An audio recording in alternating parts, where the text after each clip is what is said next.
Muy bien. Ok, ya la china que está adentro de la computadora ya nos dijo que estamos grabando y no hay problema. Bueno, como no han recibido la grabación del jueves pasado, y tal vez hay gente que el jueves pasado no estuvo y que ahora se contacta, vamos a hacer un brevísimo, no repaso, pero una brevísima comentario sobre lo que vimos el jueves pasado para poder enganchar con lo que hoy vamos a ver. Estábamos considerando el proceso de la Reforma Protestante, que, como recordarán, comenzó con una acción concreta de Martín Lutero en el año 1517, un 31 de octubre, cuando Lutero clava en su iglesia de Wittenberg, en la puerta de su iglesia, sus 95 argumentos o 95 tesis contra la venta de indulgencias. Recordamos en la clase pasada, bueno, cuál era el contexto general de la Europa cristiana en el momento en que se produce la Reforma, elementos que tenían que ver con lo político, con lo social, con lo económico, con lo religioso, y que de alguna manera desembocaron en una crisis de la cristiandad importante en esos siglos de fines del XIV y principios, perdón, fines del siglo XV y principios del siglo XVI. Un periodo complejo para la Europa cristiana que de alguna manera va a terminar procesando todos los grandes procesos de reforma de la espiritualidad cristiana a partir de ese inicio de siglo. Nosotros vimos que uno de los factores determinantes de estos cambios que se procesan en el área de la espiritualidad cristiana es la constatación de un apartamiento cada vez mayor de la estructura eclesiástica con respecto al mensaje de salvación de Cristo original, ¿verdad? Es decir, de alguna forma el aparato de la Iglesia en esas etapas estaba bastante corrupto, bastante apartado de lo que era su función espiritual, y las críticas contra el papado específicamente cada vez eran mayores y provenían de todos los campos de la cristiandad, ¿verdad? Un papado que luchaba por mantenerse a flote a medida que las monarquías nacionales se consolidaban, y en lucha permanente con todos estos poderes temporales que actuaban en forma continua sobre la península itálica, que al no estar todavía constituida en una única nacionalidad, era un poco débil frente a estos avances de las monarquías que ya se habían consolidado, sobre todo de la monarquía francesa y de la monarquía española, que actuaron mucho, y también del Imperio Alemán, que actuaron mucho sobre los procesos sociopolíticos de Italia, dentro del cual tenemos el papado. El papado para estos problemas era como un reino o como una república más italiana, sufría las mismas presiones y a veces los mismos ataques militares y las mismas problemáticas que tenían las otras entidades políticas italianas. En ese contexto es tal vez que el papado se aleja un poco de su objetivo espiritual y se convierte tenemos una serie de papas, que son los papas renacentistas básicamente, que están muy cercanos a lo que es un rey común y corriente, un rey temporal, ¿verdad? Luchan por proteger los territorios papales, luchan por proteger la independencia del papado, después de aquel triste episodio que siempre lo tuvieron ahí en el horizonte, que fue cuando la monarquía francesa captura el papado y se la lleva a Aviñón, ¿verdad? Es el gran cisma que produjo este acontecimiento en el siglo XIV, que dejó muy tocado al papado. A partir de ese momento, el papado tuvo serios problemas para consolidar su autoridad. Y eso también explica por qué un papado en crisis no se va a poder enfrentar victoriosamente a un proceso de reforma. O sea que nosotros vimos cómo ese proceso de reforma existe desde siglos atrás en el seno de la cristiandad católica, dirigida por Roma, pero que no pudo cuajar nunca y procesar un cambio real de las problemáticas que tenía la Iglesia cristiana. Hubo arreglos parciales, hubo cosas que se pudieron solucionar, pero lo fundamental no se pudo solucionar. Cuando llegamos al inicio del siglo XVI, en el momento en que el papado se embarca en la construcción de la nueva Basílica de San Pedro y necesita fondos para enfrentar las obras, un papado que está quebrado económicamente, más allá de que siempre el imaginario de la cristiandad ha sido de que el papado es la institución más rica del orbe, cosa que no lo era, ni lo sigue siendo tampoco. Tal vez tiene muchos inmuebles, muchos tesoros de tipo artístico, etcétera, etcétera, pero otra cosa es la situación económica financiera de la institución. El papado en estas épocas estuvo siempre en rojo total porque necesitaba mantener ejércitos armados para soportar todas las presiones políticas de su entorno.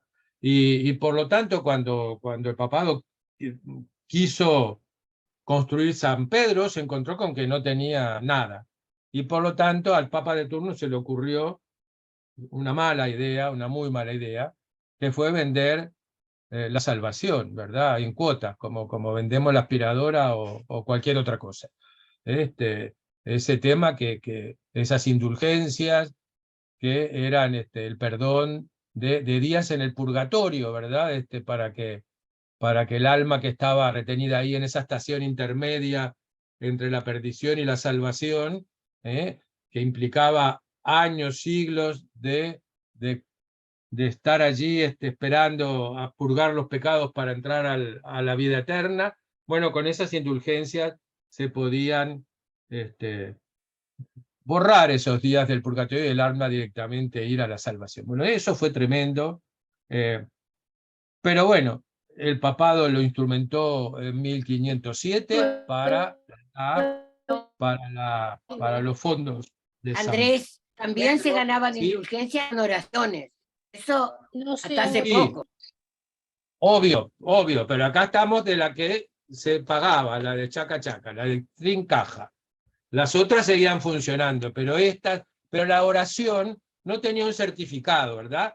Vos te arrodillabas, Alicia, junto a la cama, rezabas 400 horas, pero no tenías un papelito que decía que Alicia había rezado 40 horas y que eso, no sé, le perdonaba 2 días en el purgatorio. Ahora el tema es que el papado te da un certificado, te da un documento que dice que se te perdonaron todos tus pecados o X cantidad, ¿verdad? Era otra cosa realmente compleja. Ya dejaba de pertenecer a la órbita de la privacidad y de lo que uno como buen cristiano podía hacer para merecer la salvación, que quedaba en el fuero íntimo. Esto era ya una cosa que tomaba estado público, ¿verdad? Y que era un negocio redondo de la Santa Sede. Y por lo tanto indignó a muchos cristianos, lógicamente, y esos aires de reforma que nunca llegaban a concretarse, más esta última ocurrencia del papado, fue complejo, obviamente fue complejo. En Alemania, muy poquito después, yo les comentaba la semana anterior, que un arzobispo alemán que tuvo la genial idea de decir, si el Papa hizo esto, yo también puedo, ¿verdad? Porque, ¿por qué no? Y ahí tenemos al arzobispo Alberto de Brandenburgo, que pobre, quería comprarse otro obispado y no tenía plata suficiente, entonces le dijo al Papa, oíme, ¿por qué no puedo yo también vender indulgencias acá? Y entonces hizo un negocio con el Papa. De la venta de indulgencias en Alemania, el 50% iba para Albertito para que se pudiera comprar el obispado que quería, y el otro 50% quedaba para las obras de caridad de la iglesia, ¿verdad? Negocio redondo, Perdón, Alberto lo selló. perdón, profesor, soy Laura. Perdón, Sí, profesor, Laura. soy Laura. Ya Ya te veo y ahora, te oigo. bueno, ahí está. Es como la segunda vez, ahora sí, está, porque se va la imagen suya. Ahora está bien. Sí. no importa si se va Ah, porque me tienen repetido. no, no, no, El, no, el- perfecto. el audio no Era, se era va, un ¿verdad? detalle. El audio no se va, el audio no se va. Bueno, bárbaro. Esto tengan en Bueno, cuenta que mi Andrés, computadora está perdón, como en el CTI. aprovecho a Entonces, preguntar, ¿quién era el papa de Ana, dime. turno que vendía las indulgencias? El que comenzó. No me acuerdo. Hay que buscar Ah. cuál es, porque esa es la época de Julio Ah. II, es la época de Pablo III, la época de Alejandro VI, de León no sé cuánto. Hay varios No, pensé papas, que yo no me acuerdo sabía. cuál exactamente.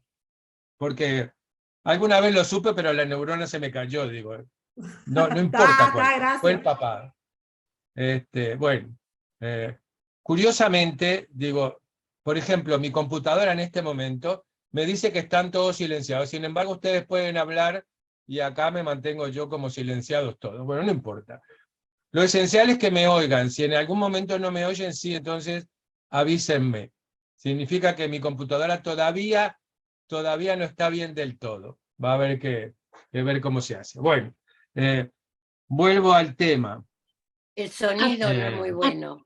Sí, vuelvo Acá al tema. dice que vuelvo el al- ancho de banda de Andrés Pereira es muy bajo, dice mi computadora. Sí, mi ancho de banda siempre funcionó bárbaro, pero últimamente no sé qué pasa, digo, ¿verdad?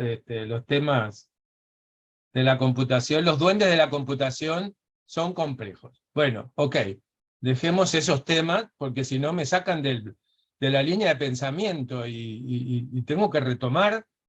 O sea que todos esos comentarios, por favor, les ruego que no me los hagan, digo, porque lo que hacen es que me pierda. Y entonces no sé de qué estoy hablando, y es complejo retomar el hilo.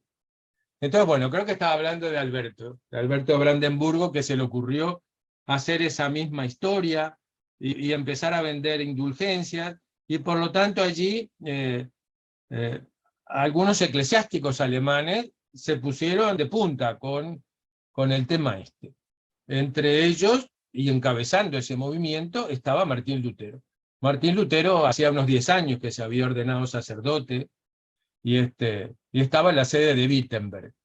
Y bueno, era un tipo muy fogoso, un predicador con un gran carisma y una gran capacidad para llegarle a su pueblo cristiano, y realmente él estaba muy en desacuerdo con esta venta de indulgencias. Y por lo tanto, recuerdan que leímos la semana pasada una carta que él le manda a Alberto Brandenburgo. Entré tarde a la reunión.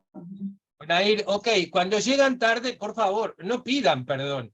Llegaron tarde y ya está, digo, por Dios, Bueno, somos gracias, como gracias. 50. Si cada uno que entra o que se va dice disculpen, me voy, hasta luego, esto es un lío. Digo, o sea que tengan cordura, chicos y chicas. Yo sé que todos son muy amables y muy cumplidos y dicen buen día y hasta luego, y recién llegué y ya me voy. Pero no va la cosa. En un grupo así no se puede hacer esas historias. Hay que mantenerse más. Ok, vuelvo. Hablaba de Lutero, entonces, que tenía una gran llegada a su gente, y por supuesto, Lutero, de todas maneras, leímos la carta que le mandó al arzobispo para que echara para atrás. Obviamente que el arzobispo, cero bolilla, siguió con el negocio adelante, y por lo tanto lo que hizo Lutero fue, bueno, escribir una cantidad de argumentos que tenía contra la venta de indulgencias y clavarlas en la puerta de su iglesia. Lo hizo en latín, como habíamos dicho la semana pasada, lo cual fue un detalle interesante de Lutero, porque el latín normalmente lo entendía solamente la gente de iglesia, la clase eclesiástica. La gente normal no leía latín, porque era analfabeta en su 99,9%. O sea que un poco esto era como un mensaje dirigido a la interna de la iglesia. Lutero lo que quiso, de alguna manera, fue cuestionar esa práctica que estaba impuesta en la iglesia occidental, para que los dirigentes de la iglesia recapacitaran y dejaran eso sin efecto.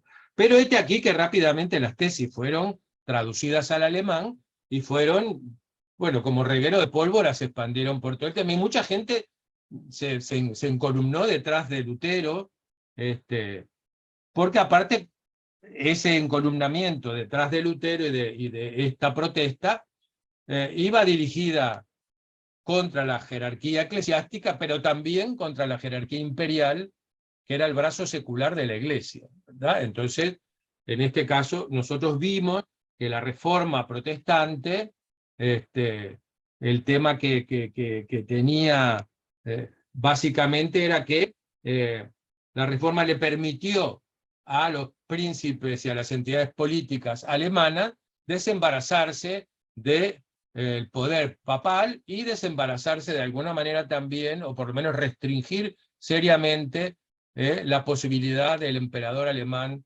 para inmiscuirse en sus temas.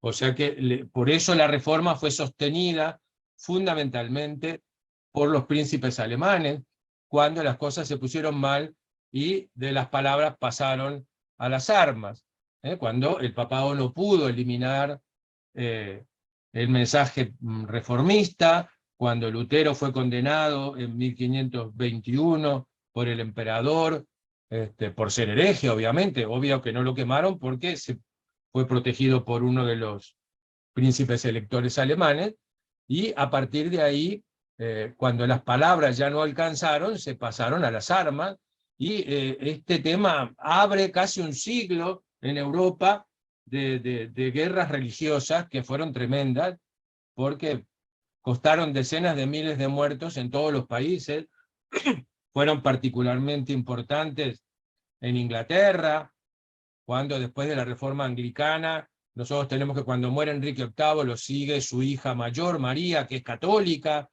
y intenta dar marcha atrás de la reforma que inició su padre y la separación de Roma.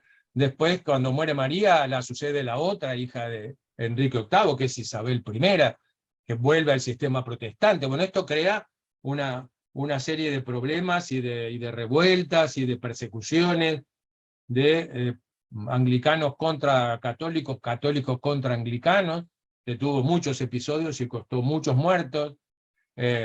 También en el medio de esto estuvo la confiscación de todos los bienes de la Iglesia católica a favor de la corona inglesa. Para la corona inglesa fue un negocio redondo también el tema de afiliarse a la reforma, que le implicó quedarse con todos los bienes de la Iglesia en Inglaterra, lo cual fue muy, muy interesante. En Francia vamos a tener todas las guerras entre hugonotes, que son los reformados, ¿verdad? El nombre que toman los reformados en Francia, entre hugonotes y católicos. Vamos a terminar esa culminación en la famosa matanza de San Bartolomé. Va a haber unos episodios tremendos de guerra religiosa en Francia durante el reinado de Luis XIV y de Luis XV.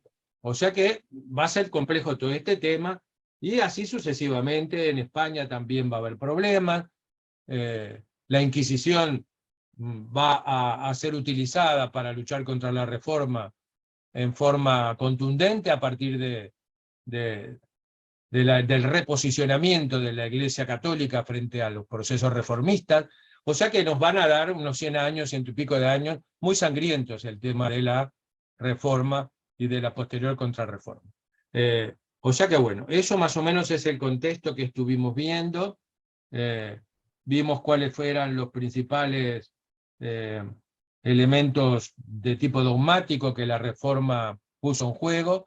Básicamente lo esencial fue negar la sacramentalidad sostenida por la Iglesia romana, al estimar la reforma que la vida religiosa debía ser cristocéntrica, debía centrarse exclusivamente en la figura de Cristo, eliminando toda la parafernalia de entidades espirituales religiosas que lo acompañan. Niegan la adoración de los santos, desaparece del mapa la Virgen María como gran intercesora, como va a seguir siéndolo en el catolicismo, todo ese tipo de cosas, ¿verdad? Eso fundamentalmente se niega el sacramento del sacerdocio y el hecho de que el Papa y toda la jerarquía eclesiástica representen en la tierra el poder de Cristo. Y por lo tanto es un un misil profundo contra toda la jerarquía eclesiástica. Conclusión, la Biblia se erige en el principal elemento de la devoción espiritual e individual de cada cristiano reformado. A esto obviamente coadyuva el tema de la imprenta y coadyuva el hecho de que la Biblia latina se vaya traduciendo a los idiomas vernáculos. Por lo tanto, va a tener una amplia difusión en todos los estados reformados. Esto, con el correr del tiempo, va a tener una implicancia importante en cuanto a que las poblaciones de los estados protestantes van a tener un nivel cultural inmensamente superior a las poblaciones que quedan en los estados católicos, ¿verdad? Porque para un protestante la única forma de entrar en contacto con el mensaje de salvación de Cristo es a través de la lectura de la Biblia. Y por lo tanto, automáticamente se entran en campañas de alfabetización importantes que permiten que la inmensa mayoría de la población de los países o de los estados protestantes accedan a la lectura y a partir de ahí a todo el tema que tiene que ver con la educación. En el caso católico, obviamente la palabra divina sigue siendo mediada por los sacerdotes, que incluso cuidan muy celosamente esta función o este rol de mediador entre el texto y el cristiano, al cual se le explica el texto, se le conduce por los vericuetos de la palabra divina, y por lo tanto eso asegura su permanencia y que no se desarme el aparato jerárquico de la Iglesia Católica, ¿verdad? Esa es la principal conclusión que produce la Reforma. Una vez que la Reforma está asentada, con sus diversas modalidades, ¿verdad? Porque recuerden que la Reforma la comienza Lutero, es replicada en diversos lugares y da origen a las principales tradiciones reformistas, que por un lado es la luterana, es la calvinista y es la anabaptista, ¿verdad? Entre las principales, y la suiza, ¿verdad? La de Zwinglio. O sea que bueno, pero a medida que la Reforma va adquiriendo nuevos adeptos en diversos territorios, sobre todo cuando cruza el Atlántico hacia Norteamérica, bueno, van a seguir surgiendo propuestas diversas dentro del amplio paraguas del protestantismo. O sea que vamos a tener muchas propuestas que tienen algunos matices, algunas diferencias, y que nos van a dar el vasto campo del protestantismo en nuestra contemporaneidad, ¿verdad? O sea que eso es importante. En tanto el catolicismo, dentro de todo, se mantiene muy unificado, el campo del protestantismo tiene una gran cantidad de modalidades diversas, cada uno con sus características propias. También el hecho de cuando en 1555 el emperador alemán se dio cuenta que no podía ahogar la Reforma, bueno, se establece la Paz de Augsburgo, en el cual el emperador reconoce a los príncipes alemanes la potestad de que cada uno de ellos elija la fe a la cual se quiera adscribir. Y por lo tanto, una vez que el príncipe